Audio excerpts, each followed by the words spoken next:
Vic, do me a favor. Please have something interesting happen. Chapter 22, Nexus Family. Child of the Moon, the inside story of an Alcor's birth. The reporter soft soap. Less than a year ago, Equestria was wrecked to its core by an unprecedented event. Return to the ancient myth, Nightmare Moon. A sinister cult amassed, seeking to resurrect the Mayor and the Moon and bring eternal light to Equestria. This time, she would succeed. Eventually, the night ended. The princesses returned to their throne, and the world was restored.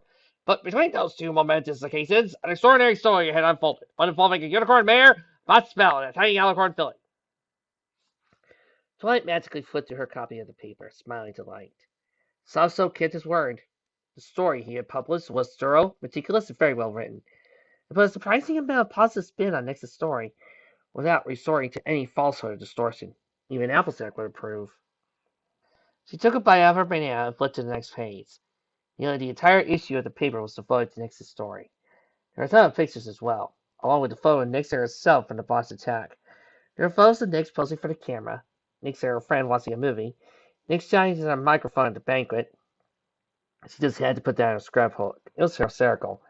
Nix answering a mail, Nix gleefully cuddling one of the plushies that had been sent to her, Nix plying her friend bright eyes for some of the candy, So's gift basket, all but cramming it into its mouth with her hoof. It was adorable. They even managed to scrounge up picture. Celestia's only news how from front her back. Nix playing tug of war at the fair, Nix's performance at a school play, a few of her brief reign as Queen of Nightmare Moon, but surprisingly few. Susso had definitely kept his emphasis off of Nix the Nightmare and not Nix the Filly. She had to admire his spin on Nix's birth.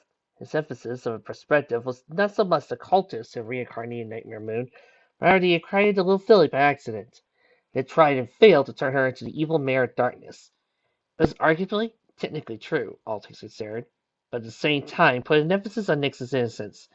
Not everybody would buy the spin, especially back in Equestria, but at least sway a lot of uncertain and undecided opponents, and strengthen the conviction of those that had already solved her. Cute pictures certainly wouldn't hurt either. For a hard-hitting journalist, Soft Soap certainly was a sentimental sort. Play had been walking through the royal quarters, flipping through the newspaper and munching on a quick breakfast of fruit, buffalo tea in front of her, while she gathered up her things for another trip to the royal library, another day of trying to track down the lost tomb through myth, legend, and lore. Something I should be caring about, but I really don't. She was mostly waiting for Roller Wheel to arrive. This was in the study with her grandparents, dizzily, suddenly writing out thank you cards for the gifts sent by well-wishing ponies.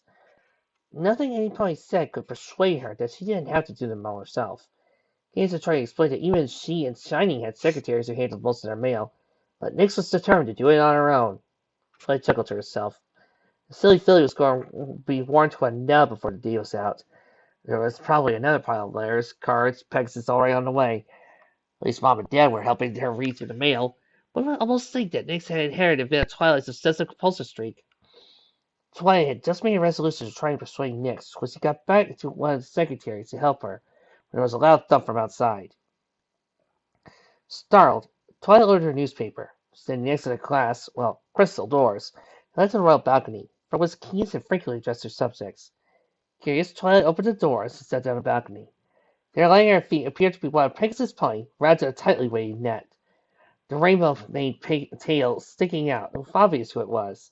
The bound pony wiggled and mumbled, glaring at Twilight like the world's angriest cyan-colored burrito. Floating nearby was a security balloon one Crystal Empire got in his basket, wielding a large net gun, looking very pleased with himself. Rainbow Dash! Twilight groaned. What have you done this time? It took a few minutes to clear things up with the castle security, but after a lot of lengthy explanations, eventually Twilight had Rainbow Dash untied.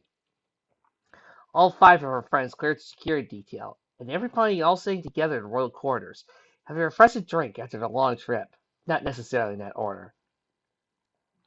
You didn't have to leave me tied up and lying on the floor the whole time, Rainbow Dash said, sulking. Yes, I did, Twilight said, calmly sipping her tea. The Crystal Empire just had its first assassination attempt.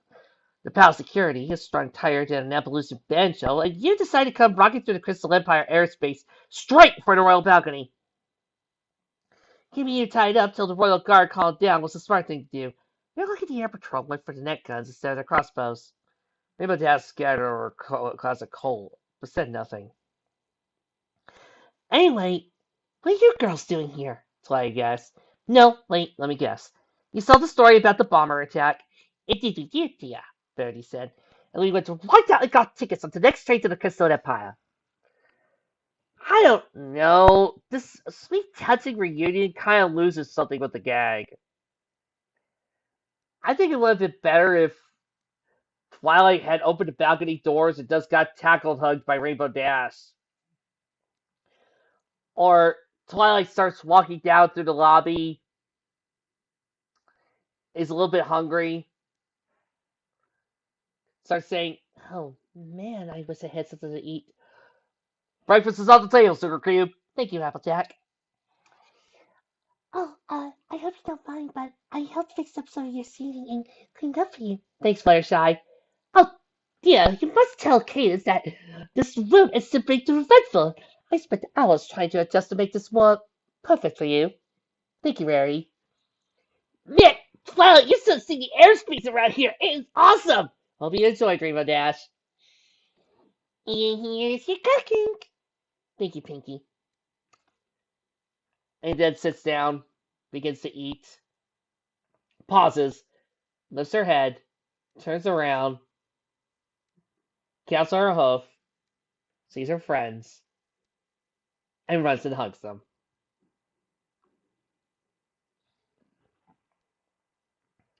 Oh, no, no, no. I don't do sweet stories like that, people. Oh, no. Now, according to some people, I don't do sweet bits. Proving nobody ever reads the heartwarming sections of my TV Tropes page. Twilight shook her head and smiled. I should have figured. Are you okay, Twilight? Fluttershy said. I mean, I know the article said you and Nyx were okay, but are you okay? The pale Frankincense fretted. Twilight reached out and patted Fluttershy's hoof with her own. "We're all just fine, Fluttershy, really," she said to her flying friend. No pony was even injured, not even the mad pony with the bomb. Heil! Applejack said bluntly. Yeah, Dash agreed. I mean, I know the newspaper said the bomb was defective, whatever that means, but Twilight explained. The minute Dash heard the description of her assault, she never fell out of her chair laughing. That's awesome, she howled. Can't believe he mistook our old prank book for a revolutionary guides. Yeah, about that, Twilight started to say, but Applejack interrupted. You two post the book? Hey, don't sound so surprised, Rainbow said, miffed. We've done so many awesome pranks over the years, we just had to share them. So, we took all our notes and plans and made a book, she grunted a little.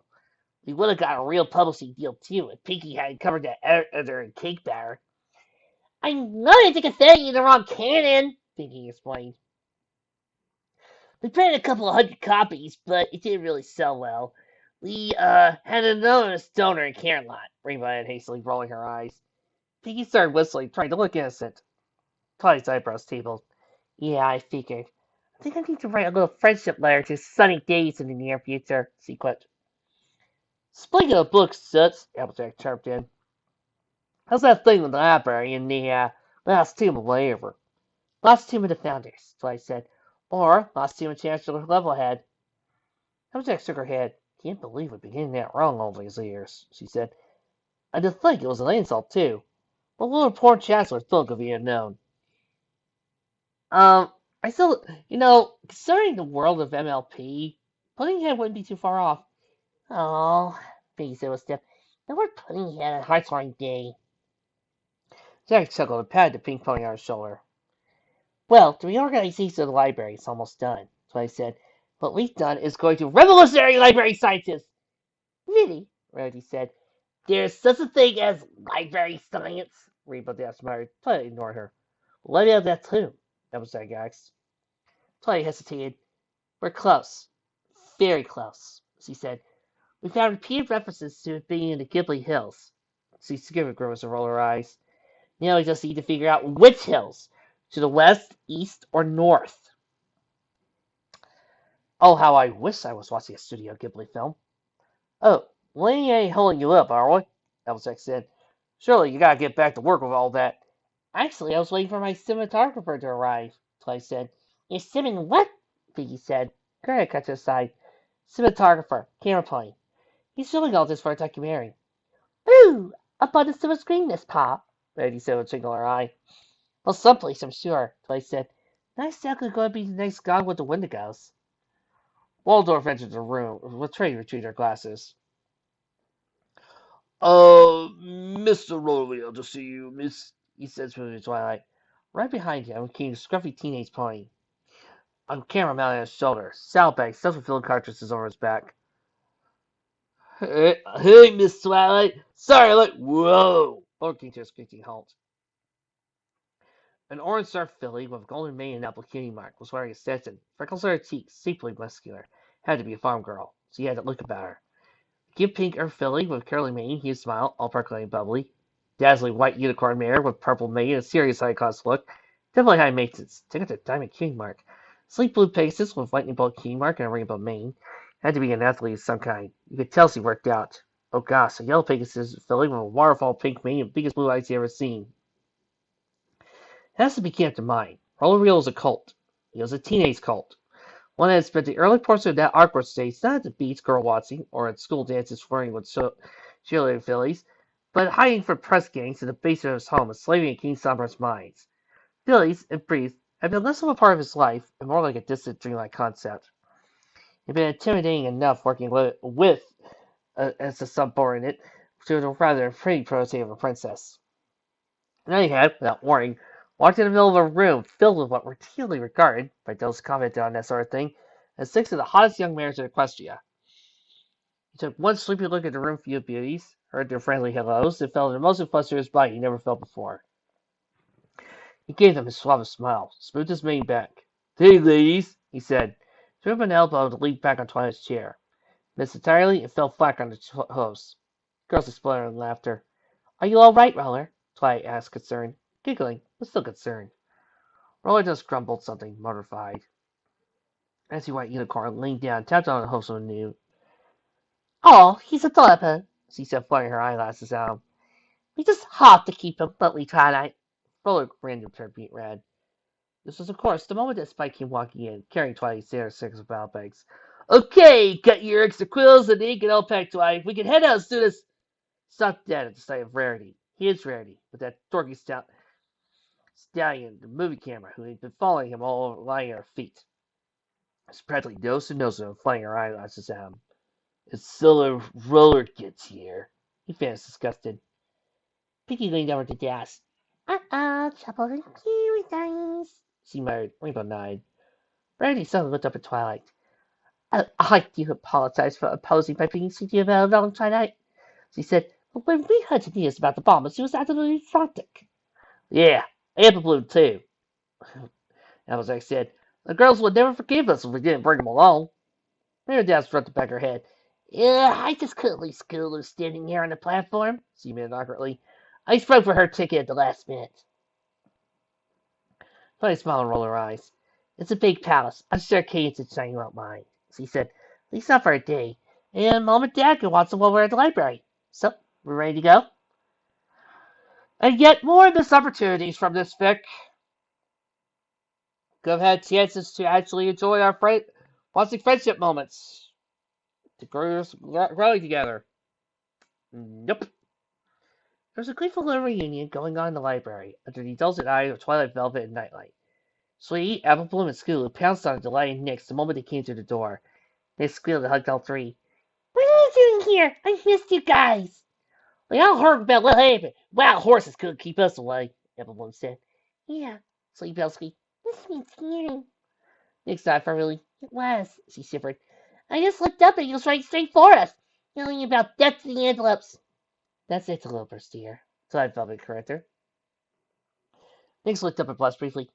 Oh, everybody, this is my Grandma Velvet and Grandpa Nightlight, she said, obviously pleased to be saying it. Hello, girls, Velvet said, smiling. Nightlight just grinned and gave them a taunty salute.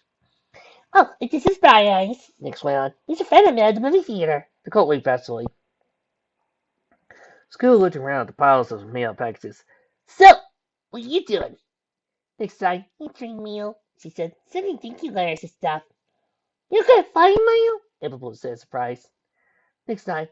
Ever since the newspapers put that picture of Mom and me on the front page, she said. Yes, coming letters get? Seatbelt asked, looking around the pile of paper stacked everywhere. Oh, about 1,000, they said. I mean, how many layers have you written? Everyone asked. About 12, Nick said dismissively. Girls giggled at her. Couldn't you get a whole bunch of those little thank you cards and mail those instead? School asked. He picked up. But those aren't, personal, he said. Nope, gonna do this myself. Waldorf made another one of Spatine's appearances, making the fellas up in surprise. Apologies for interrupting, he said smoothly, but today's mail has been sorted and brought up. These are yours, I believe, miss. With that, he stepped aside. 3 crystal guard planes came trooping in.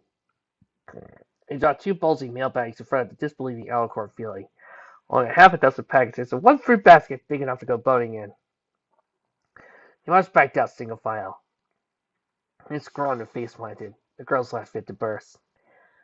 Oh, don't worry, Max. We're here now, everyone said.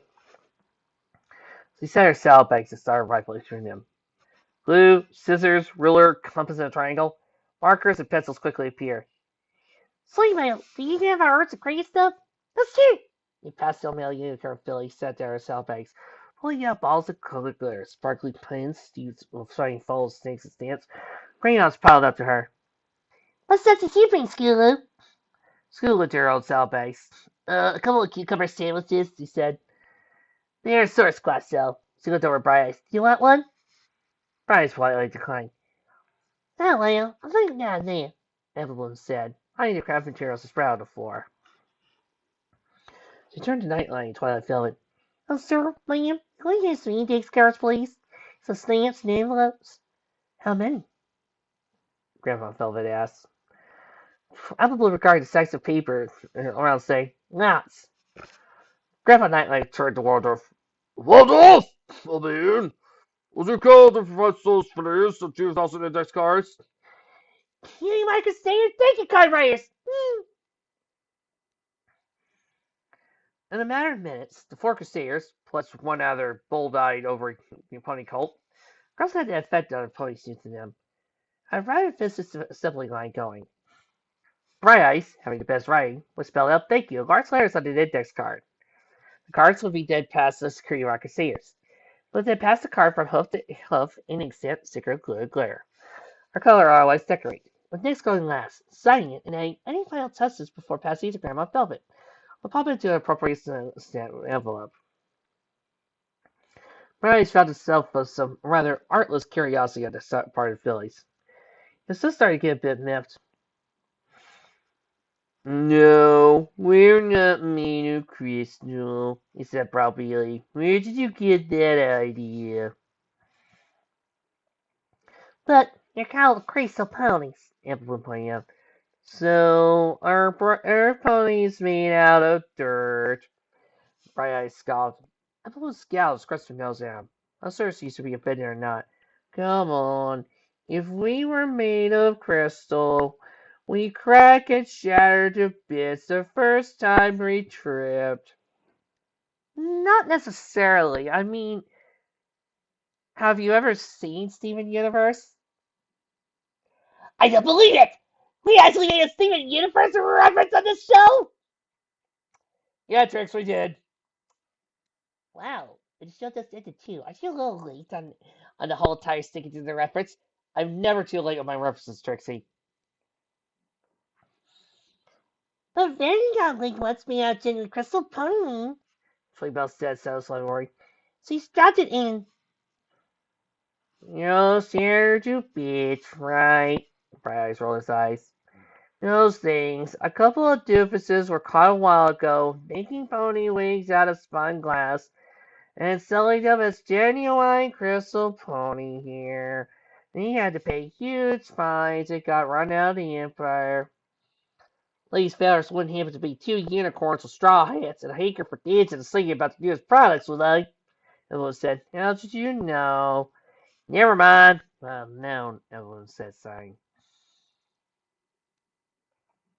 While they nodded, the 2 Watsy grandparents kept things moving along. A package or envelope would be opened. Grandpa Nightlight would read the disclosed letter. The specifics of its contents would be debated. fruit baskets at least, made a decent lunch with Skulu's cucumber sandwiches. They powered through the piles of cards this way in no time at all. Dear Princess Six, Grandpa Knight read aloud, I hope you're doing well. I'm feeling better after the awful thing that happened. He had to pause the girl's snicker and gave Nix touching looks. Nix just looked disgusted. Yeah, princess, he grumbled for 100th time. Why don't you like being a princess? Bright Eyes asked confused. I thought fillies liked that kind of stuff. Well, if that princess was Leia. Help! To his surprise, Skulu glared at him while Sleepbell giggled, apple bloom all her eyes. You go first, Nix, apple bloom said in monotone. Nix made a disgusting face. Were you listening when I told Mr. Shelp about when I was Nightmare Moon? Being a queen sucked. Even though you could probably have done things differently if you were more mature, but you go on. I'm going to point out how every line you're about to write is wrong. Everything you ate was an art project. Even though I could probably have chosen it myself. I mean, I was the queen. What was going to tell me no? Probably could have fixed it myself and probably changed it, but I was too immature and too young at the time.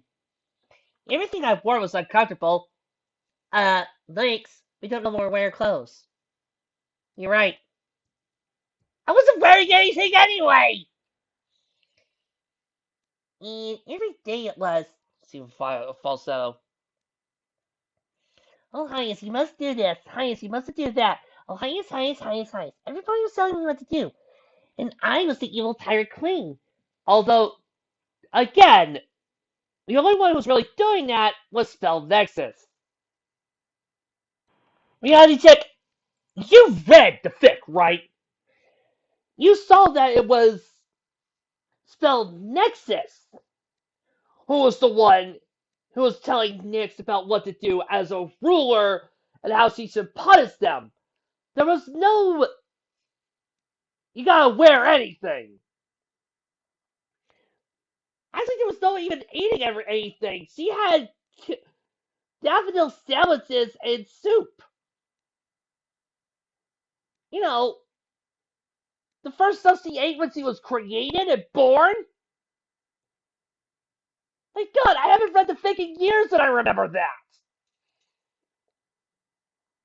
What part of, oh, I gotta do this, comes out of nowhere? I mean, the only way I could see this is if you're inserting your own politics and your own ideas into the story, which, of course, as we all know, is stupid. Because, again, Nyx is supposed to have it on her own. Right? People rail to the defense of his gender stereotypes. Now, wait just a darn minute! Okay, ignoring that this is probably a commentary on something that Megan had said, which was actually kind of a stupid move on her part. I get what she was actually trying to say. When she was trying to say every girl wanted to be a princess, she was talking about rulers, leadership, what being a princess really means. Being pure, being somebody people respect, follow, being a leader, making sure that people follow rules, guidance. You know, all the stuff that Disney doesn't tell you. You know, like real princesses, like Princess Diana or Princess Grace, or fancy princesses like Leia, Diana. You know, them. Yeah, Wonder Woman's a freaking princess. Why do people forget that? I mean, I know it's easier to forget that, but yeah, but still, even Megan pointed out she wanted to be Princess fucking Leia, and I dare you to call her just a frou-frou girl. But ignoring that, how do gender stereotypes work on MLP? You see, this is another reason why I hate Garble. How does an MLP gender stereotype work? I mean, the ruler is a girl. A lot of the higher ups are girls. doesn't really. Gender stereotypes in MLP really don't make sense. So this whole conversation is stupid.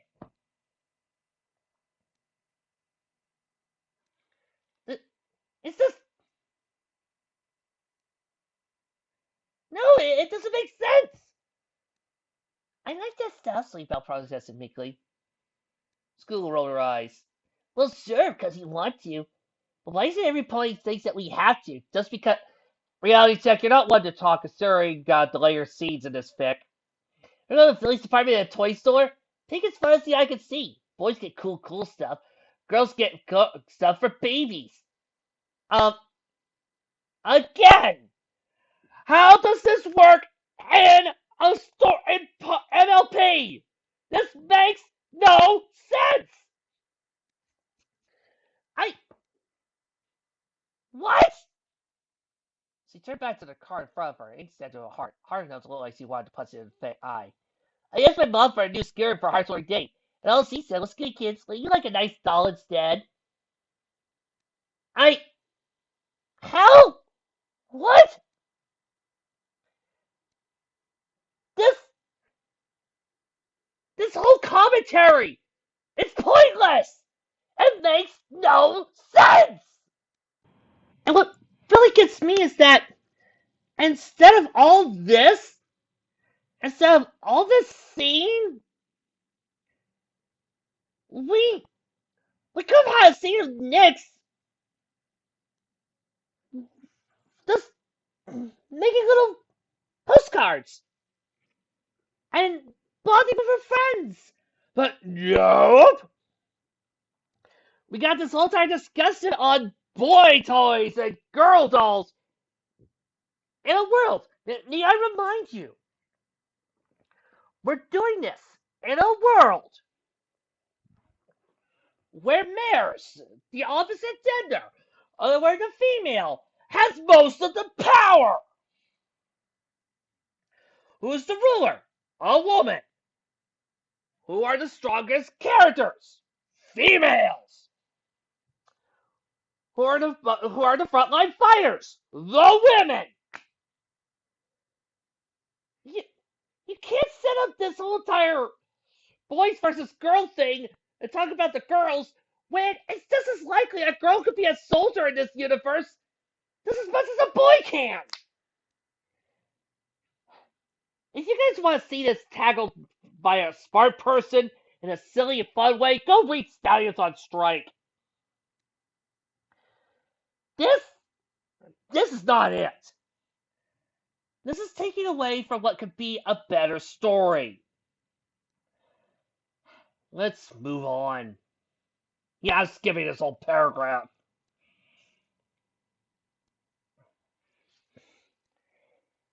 Yeah, I guess I'll give this guy a sweet bell instead. She reached behind her and unwrapped packages and pulled out a brown plush bear. The lion's sweetie's face was genuine. She squeaked. Grabbed the plushie and hugged it. And I'll give this one, pulling out another bear. This one barked up yellow. Double blue! Moving the bear over to the farm filly. Next one Scootaloo out of the corner of her eye. So you see the Pegasus biting her lip, attracting the bear and wanting eyes. Nick giggled to herself. This one, she pulled another one. This one, an absolutely huge panda bear. Nearly as big as she was. Another one? Velvet nodded in surprise. What's the hardest sale? Grandpa Nightlight sighed. Nick pretended to think it over, tipping her for chin. Gee, I guess. Nope! She's giving her gifts away because she's being nice and wants to write it all and just hand it over and starts giving them gifts and all, and something mean happening to Silver Spoon and Diamond Tiara, all because reality check has this thing about bullies. Scootaloo cut in. How many thank you cards do we have to do? I want to sell money, but it's starting to get a bit messy. But sure enough, she had shiny stickers in her mane and enough glitter in her coat to almost pass for a crystal coin. They looked around. Even with all 5 of them, 7 of them, counting Grandpa and Grandma, was still a sizable way to go. The girls would all be going back home tomorrow. She was really, really starting to regret her decision to answer all her mail personally. Grandpa Nightlight regarded the stacks of finished cards and piles of unopened letters with a critical eye. Well, we need to count all the cards first, and then the letters. Those are the posters, etc. I filled it ad nauseum. Now what next? Let's just take a break. Go wash up. Get the ink and glitter off your hose. And while you're doing that, your grandmother and I will count up how many letters you're done. How many you have to go. But Don't worry, Sprout. We know a little letter counting spell or two that'll make things go lickety split. Now scoot on. repeatedly, Felix and Cole got their hose and tried out to the washroom to clean up, trying to calm the glitter out. Nightlight waited until they were out of sight, and glared at his wife. What do you do? You old con artist. Plaid Velvet smiled. Letter counting, huh, spell? The old RSVP spell, I assume? Very glad I still remember that spell from when I was working as one of Celestia's secretaries. Yep. Reality check is so nice and so non-conforming to gender issues. He made Velvet a secretary. I hate this fic. You know me well, Sugar Plum. I said, Duffy's book That, shall we? The two lowered their heads together, laying their horns up. Packages, layers of cards, and still unused materials took on a mangled globe, pale blue and green, floated in the air. The dance commenced. Princesses, even magical ones, cannot answer all the mail they receive in a day. But to not respond at all would be terrible. To this end, he employed his entire staff of ponies whose sole job was to screen, sort, read, and fairly often write responses to it all. Setting aside the fear that they deemed important enough for the actual royal touch. On the holidays, the inflow could get absolutely murderous. To handle the bulk of responses, to heartwarming cards and stuff, the staff resorted to magical incantation, created by precedent by Celestia herself, the RSVP spell. It's normally only useful to those extended circumstances, but it was so useful for things such as holiday mailings and invitations that Twilight Velvet made a point to never forget it, and tied it to her husband so they could use it together. Glares, stickers, and stamps and pens spun through the air, copying the hoof-made thank you cards en masse. Envelopes and cards popped open, contents sending forms to form a neat fax for later reading. Return addresses were magically lifted, transferring to fresh cleaned envelopes. And a duplicated thank you note sent inside. Not first, a stamp would be affixed and ready to mail envelope sent inside. Less than a minute later, and every card, packages, and corresponding thank you card. Plaid Velvet looked over the results with satisfaction. Still got it, she said. Well, now I could have told you that. Nightlight said, donning his hat, giving his wife a peck on the cheek. This King Galvin in that back no more. Nina, Grandpa, forgot to ask what we're having for tea. She saw the spot, confused on her face. She stared in surprise at the stacks of heavy envelopes and complicated notes, ready for mailing. Yes, there is a Sprout. Nightlight beamed. Looks like you and your friends made more cards than you thought. Looks like you're pretty much done. Miss cuts up her nose and squinted at him. Obviously smelled a rat. She said, now fitfully covering her voice. Of course, dear, Velvet said. Now, say, I think pizza sounds good. Pizza? It's good. Why did you go ask your friends what toppings they like? They hesitated, torn.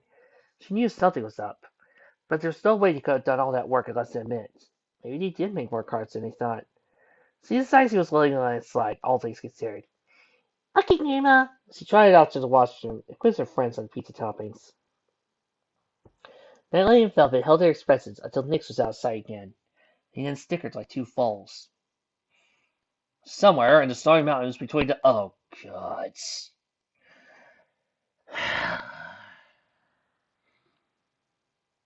The mountains were bitter, cold, and high, cloaked in silence. Nothing lived on their frozen slopes. The stillness under the glare of their sun was unyielding. Thus they had stood for thousands of years. Their impenetrable silence was broken by a sound of flapping. An enormous foot crunched down to earth, crushing stones the size of wagon wheels to gravel. The rest of the massive form was followed as Gretel came crashing down. Can't fly. No more. Wings will hold me up. One by one, the air dragons and gravels dragged dressed down. Massive feet leaving instant footprints on the frozen earth. Garble thudded down in front of them. No doubt, geniuses, he said. We're too big now. It was true. All returning, the fire whirlpools had gorged down and were taking effect. They were already eats, a little over half the size of a dragon that darkened the skies over a playing field in a cloud of smoke, and were still growing. The only drawback was the fire opal green growth was distorted and disproportionate. It left most of them with wings too small to fly. And they're not being affected by the weather. Why? And this green thing never really made sense. And was always supposed to be a metaphor. It doesn't work for all dragons, right? You know this, right, RC? You're taking what was supposed to be a metaphor for don't be too greedy and trying to apply it to all dragons. This is what happens when you don't think before writing! And this is also what happens when you don't think while you watch shows! You become too stupid!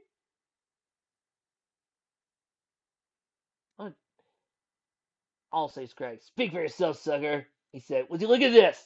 The plans, Greg's growth had taken a different course. The mutated growth had made them long and rangy, and most of their growth had gone into their wings. That still shouldn't work. They soared overhead like enormous vultures, slipping and diving at their now ground-bound fellows. Oh man, we're never going to get to Crystal Empire. Garble called out, yes, we are, stupid. Welcome the whole way. Garble turned his glare and watched Shaw. It was somehow far bigger and far lankier than any of the others.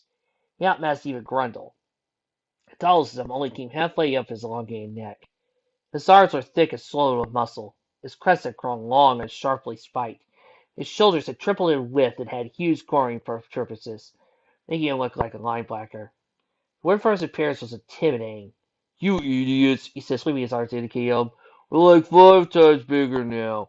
We can cross the country mile in like 10 steps. We're already halfway there. Won't take us half the time we already took.